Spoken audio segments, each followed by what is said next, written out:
ওঙ্কার বাংলায় সঙ্গে রয়েছে আমি শিল্পা। যে খবরের দিকে চোখ রাখবো, পুলিশের গুলিতে নিহত নাবালিকা খুন ধর্ষণ কাণ্ডের অন্যতম অভিযুক্ত প্রভাস মণ্ডল।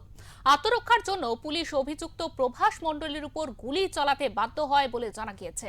পুলিশ সূত্রে খবর, নাবালিকা ধর্ষণ ও খুনের মামলার তদন্তের অপরাধস্থলের পুনর্নির্মাণ করতে গিয়ে সেই সময় পুলিশের অস্ত্র ছিনিয়ে পালানোর চেষ্টা করে অভিযুক্ত প্রভাস মণ্ডল। পুলিশের দাবি, অভিযুক্ত এক রাউন্ড গুলিও চালায়। এরপর পুলিশের পাল্টা গুলিতে গুরুতর জখম হয় প্রভাস। তাকে দ্রুত বারুইপুর মহকুমা হাসপাতালে নিয়ে গেলে কর্তব্যরত চিকিৎসক তাকে মৃত বলে ঘোষণা করেন। পুলিশ সূত্রে জানা গিয়েছে, বুধবার রাত প্রায় 12:45 নাগাদ সূর্যপুরে ঘটনাস্থলে অপরাধস্থলের পুনর্নির্মাণের জন্য প্রভাসকে নিয়ে যাওয়া হয়।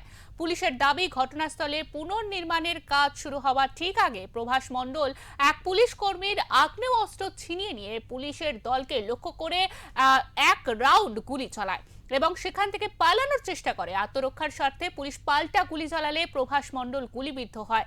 এরপর তাকে দ্রুত বারুইপুর মহকুমা হাসপাতালে নিয়ে যাওয়া হলে চিকিৎসক মৃত বলে ঘোষণা করে।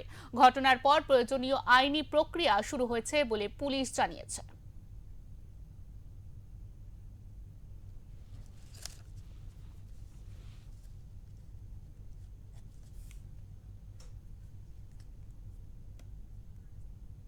আমরা ওকে ক্যাম্পে নিয়ে বসার পর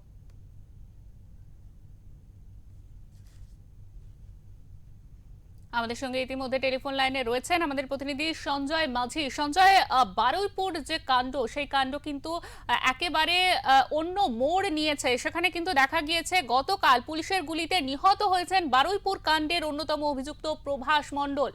ঘটনাটি কি ঘটেছিল, বিস্তারিত জানতে চাইব।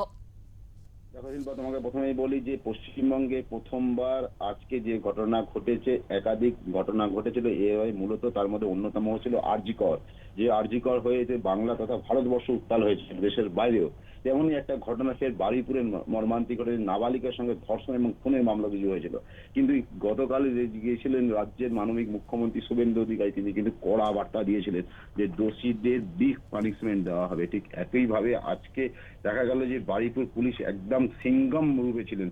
ছেলেটিকে নিয়ে যাচ্ছিল গতকাল রাত্রে আনুমানিক 12:45 নাগাদ বারুইপুর থানা থেকে অনেক ছেলেটাকে নিয়ে যাওয়া হচ্ছিল সূর্যপুরে সেই ঘটনাস্থলে পুনর্নির্মাণ করতে। ঘটনায় কি হয়েছিল, কোথায় হয়ে কি পুরো বৃত্তান্ত করে, সেই সময় আচমকায় প্রভাস মণ্ডল যে অভিযুক্ত এবং এই কেসে যে উনি অভিযুক্ত, সে কি করেছে, ওখান থেকে পালানোর চেষ্টা করে এবং পুলিশের কনস্টেবলের হাত থেকে রিভলভার ছিনিয়ে নেওয়ার চেষ্টা করে পালিয়ে যায়। এবং পুলিশ সূত্রে যেটা আমরা জানতে পারছি, তিনি এক রাউন্ড গুলি চালায়। আত্মরক্ষার স্বার্থে পুলিশকে সেই সময় তাকে লক্ষ্য করে গুলি ছুটতে হয়, পুলিশের সঙ্গে গুলিদ্বন্দ্ব হয় এবং পুলিশের আঘাতে সেটি গুরুতর আহত হয়। তারপর তাকে তুলে ওখান থেকে বারুইপুর মহকুমা হাসপাতালে নিয়ে যাওয়া হয়। কর্মরত চিকিৎসক তাকে মৃত বলে ঘোষণা করে। শিল্পা, একদমই সঞ্জয়, তোমাকে অনেক ধন্যবাদ। আমাদের সঙ্গে ছিলেন আমাদের প্রতিনিধি সঞ্জয় মাঝি। তিনি কিন্তু বিস্তারিতভাবে জানালেন যে গতকালের যে ঘটনা একেবারে কিন্তু একদমই অন্যরকম মোড় নিয়ে নিল বারুইপুরের যে ধর্ষণ খুন কাণ্ডের ঘটনা। এবার পুলিশের গুলিতেই নিহত হলেন বারুইপুর কাণ্ডের অন্যতম অভিযুক্ত প্রভাস মণ্ডল।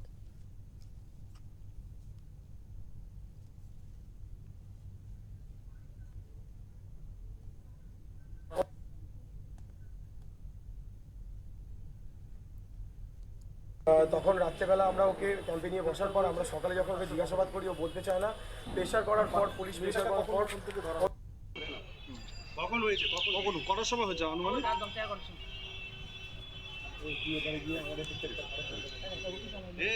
ছবি করে নাও, একটা মিনিট, হ্যাঁ তাড়াতাড়ি করো। আমাদের সঙ্গে ইতিমধ্যে রয়েছেন আমাদের প্রতিনিধি বাবলু প্রামাণিক। বাবলু, গতকাল যে ঘটনা ঘটেছে বারুইপুরে, আবারও বারুইপুর ধর্ষণ খুন কাণ্ডে তদন্ত করতে গিয়ে সেখানে যে ঘটনাস্থলের পুনর্নির্মাণ করা হচ্ছিল এবং তখনই প্রভাস মণ্ডল নামে যে মূল অভিযুক্ত বলে যাকে চিহ্নিত করা হচ্ছে, সে কিন্তু একেবারে পুলিশের বন্দুক ছিনিয়ে নিয়ে এক রাউন্ড গুলি চালায় পুলিশকে এবং পুলিশ কিন্তু বাধ্য হয় তাকে গুলি চালাতে এবং তারপরে হাসপাতালে নিয়ে গেলে কিন্তু তাকে নিহত বলে সেখানে হাসপাতালের কর্তৃপক্ষ বা ডাক্তাররা তারা কিন্তু তাকে মৃত বলে ঘোষণা করেন। এর পরবর্তীতে আজকে কি পরিস্থিতি রয়েছে বারুইপুরে, সবটা জানতে চাইবো। জানায় বারুইপুরে কিন্তু সূর্যপুর এলাকায় নাবালিকা ধর্ষণ খুনের মামলা তদন্তে অপরাধী স্থলের পুনর্নির্মাণ করতে গিয়ে কিন্তু ঘটনাটি ঘটে। যে প্রভাস মণ্ডল, সেই প্রভাস মণ্ডল কিন্তু একবার নয় তিনবার পালানোর চেষ্টা করেছিল। এক লকআপে থাকার চেষ্টা করেছিল, অন্য সময়ও যেই মেয়েটাকে জলাশয় থেকে তোলার পরেও সে পালানোর চেষ্টা করেছিল। এই তারপরে কিন্তু দ্বিতীয়বার যে পুনর্নির্মাণ করতে যায় রাত্রি 12:45 নাগাদ, সেই সময় কিন্তু অন্ধকারে ঝোপঝাপের মধ্যে লুকিয়ে যাওয়ার চেষ্টা করেছিল। কেন প্রভাস মণ্ডল হাতের তালুর মতো চেনা তার এরিয়া, সেই এরিয়া চেনার জন্য কিন্তু এই যে লুকিয়ে যাওয়ার পরামর্শ বা ইয়ে করার জন্য, গা ঢাকার জন্য একটা চেষ্টা করেছিল। সেই সময় পুলিশ কিন্তু তারা রুখে দাঁড়ায়। দ্বিতীয়বার কিন্তু পুলিশের বন্দুক ছিনিয়ে নিয়ে রাউন্ডে গুলি করে পুলিশের উদ্দেশ্যে, সে ব্যর্থ হয়। তড়িঘড়ি কিন্তু পুলিশ সেই রাউন্ডে গুলি থামিয়ে অপর দিক থেকে গুলি করে, তাকে গুলি করা যখন হয় প্রভাস মাটিতে লুকিয়ে পড়ে। তড়িঘড়ি বারুইপুর মহকুমা হাসপাতালে নিয়ে গেলে ডক্টররা তাকে মৃত ঘোষণা করে। এটাই বলা যাচ্ছে, একদিকে যখন এনকাউন্টার পুলিশ যখন করে তার বিরুদ্ধে এখনো প্রমাণ স্বরূপ জোগাড় করছিল, তখন এই বারবার পালানোর চেষ্টা পুলিশ কিন্তু একটা মনে শুনতে চেষ্টা করে। সেইটা নিয়ে পুনর্নির্মাণ করতে গিয়ে এমন ঘটনা ঘটেছে দেবাঞ্জলি। একদমই বাবলু, তোমাকে অনেক ধন্যবাদ।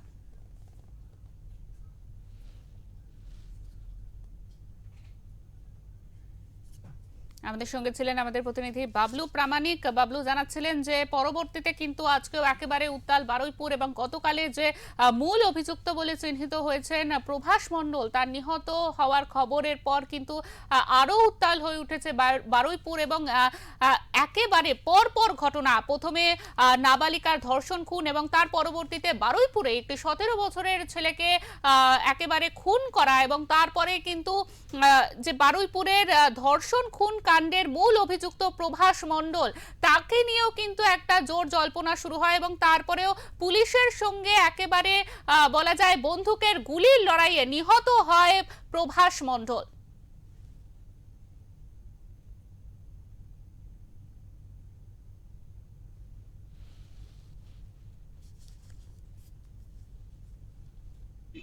সাইডে সাইডে সাইডে